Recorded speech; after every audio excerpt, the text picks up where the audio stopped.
అధ్యక్ష, మొదటి ప్రశ్నకు సమాధానం లేదండి. ప్రస్తుతం ఉచిత గ్యాస్ సిలిండర్లను రాష్ట్ర ప్రభుత్వం అందించడం లేదు. అయితే 2016 నుంచి 24 వరకు ప్రధాన మంత్రి ఉజ్వల యోజన పథకం కింద కొంతమంది లబ్ధిదారులకి ఈ ప్రయోజనం చేకూరుతున్నది.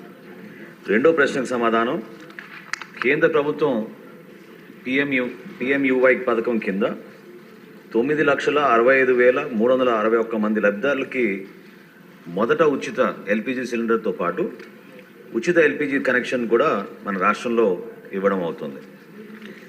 అధ్యక్ష, ఎన్డీఏ కూటమిలో భాగంగా మేము ఇచ్చిన మేనిఫెస్టోలో ఖచ్చితంగా మహిళలకి ఉచిత గ్యాస్ సిలిండర్ల గురించి ప్రస్తావించాం. దానికి మన ప్రభుత్వం కట్టుబడి ఉంది. తప్పకుండా మూడో ప్రశ్నకు సమాధానం, మహిళలకి ఉచిత గ్యాస్ సిలిండర్ గురించి త్వరగా దీనిపైన నిర్ణయం తీసుకుని వివిధ శాఖలతో మేము చర్చించుకుని సభాముఖంగా మరొకసారి గౌరవ సభ్యులకు అందరూ కూడా తెలుపుతాం. అధ్యక్ష.